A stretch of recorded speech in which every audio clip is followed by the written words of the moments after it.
সাগু অ্যাগ্রোতে স্বাগতম। সাগু অ্যাগ্রো এই গরুর দাম 1,30,00,000 চেয়েছে। তো এই গরুর দাম এত হওয়ার কারণ কি সেটা আমরা তাকে জিজ্ঞাসা করব। আচ্ছা সাগু ভাই, এই গরুর দাম 1,30,00,000 হওয়ার কারণ কি?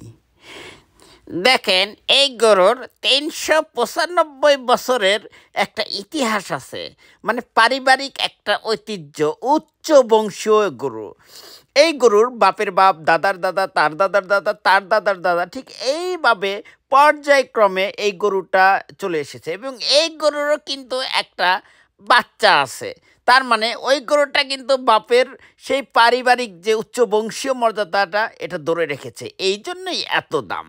আর এই গরুটা শুধুমাত্র আঙ্গুর, বেদানা, চাদানা, ফেদানা এই ফ্রুটস ছাড়া আর কিচ্ছু খায় না। এখন আপনারাই বলেন, প্রতিদিন যদি আমরা ছাদানা, ফেদানা এটা খাওয়াই তাহলে গরুটার দাম কীরকম হতে পারে?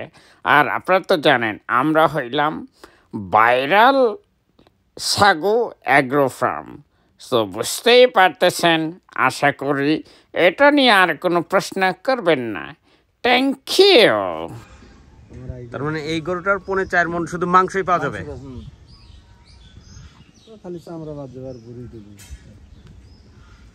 তার মানে এই 4টারই মোটামুটি সমানই মাংস হবে না? তাহলে আপনি এই 3টা 285 দিয়ে কিনছেন? 2,85,000। ওই তো একই কথা, 285।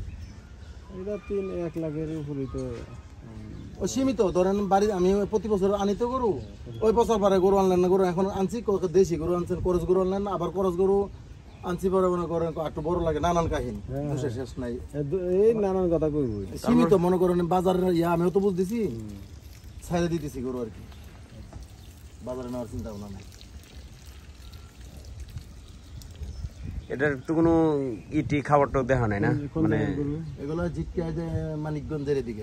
ও জিটকার গরু, মানে একদম খামারিদের তো না? না খামারি না, ওই ঘাস খাওয়াই পালতো, ওই দুইটা একবারই পাশাপাশি বাড়ির থেকে, একবার শুধু ঘাস। তাতে আপনি কিরকম চাইতেছেন এইটার দাম? 10,000, ওটা 5,000, ওটা চাইছি 95। এইটাই চাইছেন? অযথা বেশ ঠিক আছে। হ্যালো, মোটো ভিডিও লইছে আমাদের।